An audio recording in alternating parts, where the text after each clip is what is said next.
Select news देख रहे सभी दर्शकों का बहुत बहुत स्वागत है। मैं शिवांगी और आज हम पहुंचे हैं सिंह ऑप्ट्रिक्स MP सिंह जी से खास मुलाकात करने के लिए। तो आइए पहले करते हैं इनका स्वागत। Hello sir. Hello Shivangi. Sir सबसे पहले तो मैं ये पूछना चाहूँ कि बिजली के शॉर्टेज के कारण कई तरह के बिजनेस काफ़ी प्रभावित हो रहे हैं, तो अभी मौके के जो हालात हैं उसके बारे में बताइए।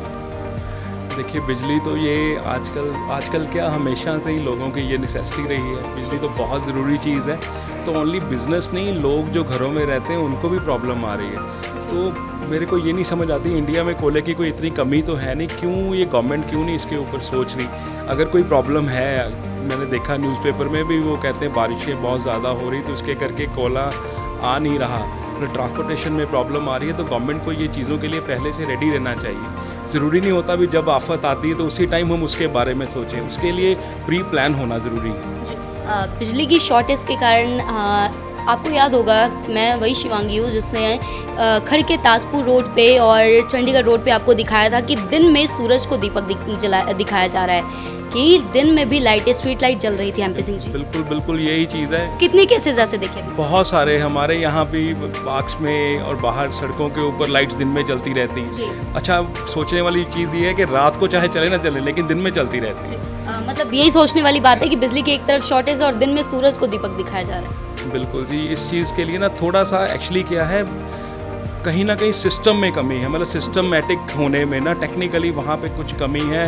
ये मेरे समझ से बाहर है, ये कैसे कर रही है सिस्टम। सर अब चुनाव आने लगे हैं, हर एक पार्टी के नुमाइंदे जो हैं आगे बढ़कर बिजली का मुद्दा उठा रहे हैं, बिजली का स्टंट खेल रहे हैं, तो उसको किस नज़रिए से देख रहे हैं?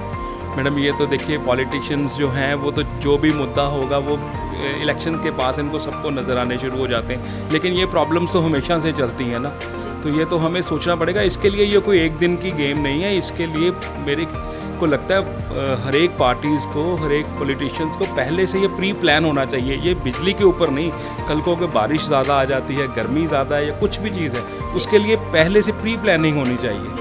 कोई भी आपदा आए उससे पहले ये चीज़ें तैयार हो। ये ना हो भी जब चीज़ें सिर के ऊपर आ जाती हैं तब हम सोचना शुरू करते हैं अब हम क्या करेंगे। सर आपका तो काम ही पूरा बिजली पे निर्भर करता है, क्या कुछ नुकसान झेला है आपने? नुकसान, अगर लाइट नहीं आएगी, देखिए इतनी गर्मी है, कस्टमर्स आएंगे तो वो उसके लिए ACs चलने चाहिए, मशीन्स फिटिंग्स कैसे करेंगे हम लोग, तो वो हर चीज़ बिजली के साथ तो जुड़ी हुई है ना। अब बिजली का मुद्दा, अब आगे बढ़ते हैं तो हम ट्रैफिक पे जाते हैं।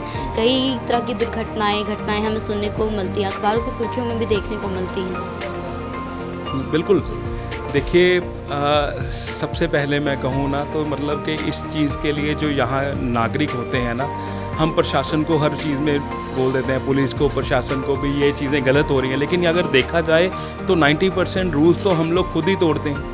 हम देखिए, हम अलग लेन में सीधा चलना शुरू कर देते हैं। अगर कुछ बंद है, अगर कोई अपना रेलवे क्रॉसिंग है तो सामने से लोग आना शुरू कर देते हैं। तो उसमें से वो है कौन है? वो हम लोग ही होते हैं। हम खुद ही सारे रूल्स जो हैं वो तोड़ते हैं, उसके बाद हम ही प्रशासन को बोलने लग जाते हैं। ये चीज़ें तो कसूरवार पूरे के पूरे हम हैं? नहीं, पूरे के पूरे हम नहीं हैं, लेकिन कम से कम हम लोग, मैं नहीं हूँ या आप नहीं हो, लेकिन है तो नागरिक ही नहीं है, लोग ही हैं ना। हम ही खुद आते हैं और हम में से ही लोग उनको बोलते हैं ये गलत हो रहा है। ट्रैफिक सिस्टम की अगर हम बात करें, क्या 100% वो सही है? नहीं, कहाँ कमी नज़र आती है? मैम, हर जगह ही कमी है। मैं फिर वही बात कहूँगा भी कमी हर जगह है, लेकिन हम दोष जो है ना सिर्फ गवर्नमेंट्स को, सरकारों को देते हैं। गंदगी है तो हम लोग सरकारों को दोष देते हैं, लेकिन कहीं ना कहीं फेंकते गंदगी हम लोग ही हैं। रूल्स जो हैं ट्रैफिक के हम लोग ही तोड़ते हैं। पहले नागरिक को, खुद पब्लिक को ये अवेयर होना चाहिए। हमने नहीं करना, हमने अपने बच्चों को समझाना है कि ये लोग हम ही ना करें। अगर हम करेंगे तो हमारे ही बच्चे आगे वैसे बनेंगे। उस चीज़ को भी ज़रूर देखना चाहिए। सर कहीं ना कहीं ऐसा नहीं लगता कि ट्रैफिक नियम के बारे में ही लोग अवेयर नहीं है सही तरीके से? हाँ, ये बहुत ज़रूरी चीज़ है। स्कूल्स के अंदर एक पीरियड होना चाहिए ट्रैफिक के लिए।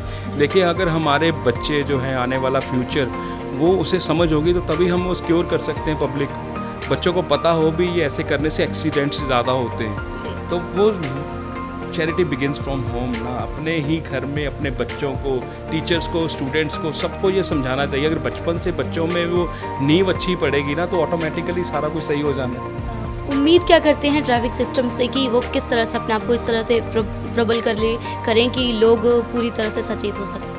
मैंने इसके लिए एनजीओज़ की मदद लेनी चाहिए। सारा कुछ जो है वह पुलिस और प्रशासन के ऊपर मत छोड़े, एनजीओज़ को आगे आना चाहिए। स्कूल्स में, कॉलेजेस में, मोहल्लों में जाके, जैसे श्राबा नगर मार्केट जहाँ पे लोग ज़्यादा आते हैं वहाँ पे जाके नुक्कड़ नाटक हों, वो दिखाएं कैसे सामने से कोई आ रहा है, गाड़ी हिट करती है, बंदा गिर रहा है, एक्सीडेंट होते हैं, ऐसे चीज़ें। देखिए, एक कैंपेन चलाना चाहिए ट्रैफिक के ऊपर, हर साल 1-2 महीने के लिए ट्रैफिक रूल्स के ऊपर कैंपेन। कहीं ना कहीं कई बार हम लोग जो चीज़ें लिखते हैं, पढ़ते हैं, वो याद नहीं रहती, लेकिन अगर हम जो कोई वीडियो या कुछ देखते हैं, क्लिप या कोई नुक्कड़ नाटक, वो अपने मन में, बच्चों के या बड़ों के मन में एक छाप छोड़ जाते हैं। तो ऐसी चीज़ें अगर चले, साल में 1-2 महीने हम ये चीज़ें के ऊपर अवेयर कर दें तो हम, मुझे लगता है 50% तो हम उसको अचीव कर ही लेंगे।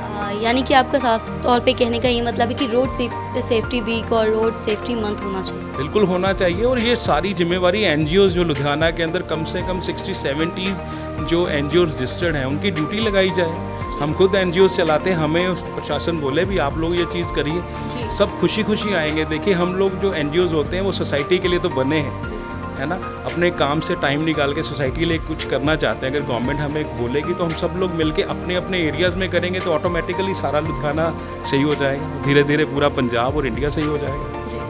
महंगाई की अगर हम बात करें, सिलेंडर इतना महंगा हो गया है और बिजली महंगी है, हर तरफ महंगाई की मार है। बिल्कुल हो गई है मैम। देखिए, अब पेट्रोल इतना महंगा हो गया है, शायद लोगों को नज़र नहीं आ रहा, लेकिन चलो पूरे इंडिया में रेट्स बढ़ रहे हैं, लेकिन आप देखेंगे सबसे ज़्यादा पंजाब के अंदर रेट है। गवर्नमेंट जो मर्जी करती रहे, सेंट्रल गवर्नमेंट ऐसे है कैसे है। आप देखिए, हिमाचल में, JNK में, हरियाणा में, सब जगह पंजाब से रेट्स कम है। अगर कोई टूरिस्ट बाहर से JNK से आ रहा है, उसने दिल्ली जाना है या कहीं जाना है, हिमाचल से आ रहा है, तो वो पंजाब में पेट्रोल नहीं भराता, वो जाके हरियाणा में भराता है। और इधर दिल्ली हरियाणा से कोई आ रहा है तो वो जाके हिमाचल या JNK में भरवाता है। तो कहीं ना कहीं तो पंजाब का रेवेन्यू कम हो रहा है, यहाँ के पेट्रोल पंप्स की वो जो सेल कम हो रही है। हम 2-3 रुपये 4 रुपये ज़्यादा लेने के चक्कर में करोड़ों अरबों रुपए का नुकसान कर रहे हैं। इस चीज़ के बारे में भी गवर्नमेंट को ज़रूर सोचना चाहिए। है ये छोटी छोटी चीज़ें हैं, लेकिन अगर हम सोचेंगे तो कितना ह्यूज % हमारा बाहर जा रहा है पैसा। कुल मिला के क्या कुछ कहना चाहेंगे सरकार को, प्रशासन को, कोई संदेश? मैंने प्रशासन अवेयर है सब चीज़ें से, सब उसको पता है, लेकिन थोड़ी सी है इसकी तरफ अपना नज़रिया चेंज करने की। गवर्नमेंट को लगता है कि सब कुछ अपने आप ठीक होगा, अपने आप नहीं होगा। कहीं ना कहीं हमें एफर्ट्स करने पड़ेंगे, चीज़ों को सिस्टमेटिक, जैसे लाइट्स दिन में जलती रहती हैं और रात को मिलती नहीं है, तो ये जो कहीं ना कहीं टेक्निकली हम सिस्टम में कहीं ना कहीं प्रॉब्लम है, सिस्टम को ठीक कर देंगे ऑटोमेटिकली सब कुछ ठीक हो जाएगा। ये थे MP सिंह जी, जिन्होंने अभी आप सभी को बहुत सुनहरा और शासन प्रशासन को भी बहुत सुंदर संदेश दिया है। सो सिस्टम में सुधार करने की ज़रूरत है। ज़रूरी नहीं कि हम सूरज को दीपक दिखाएं, ज़रूरी ये है कि अंधेरे में हम कहीं ना कहीं से उजाला पाएं। तो ऐसे ही हमारे जो MD हैं MP सिंह जी, उनकी तरफ से रोड सेफ्टी वीक मनाया जा रहा है, जिसमें आपको रोड सेफ्टी रूल्स के बारे में अवेयर किया जाएगा, साइन वगैरह के बारे में आपको सचेत किया जाएगा। तो हम आपकी कोऑपरेशन चाहते हैं, हमारे साथ इसी तरह से बने रहें और देखते रहें salad news channel. Camera person Bobby Nanda के साथ मैं शिवांगी विदा लेती हूँ। धन्यवाद।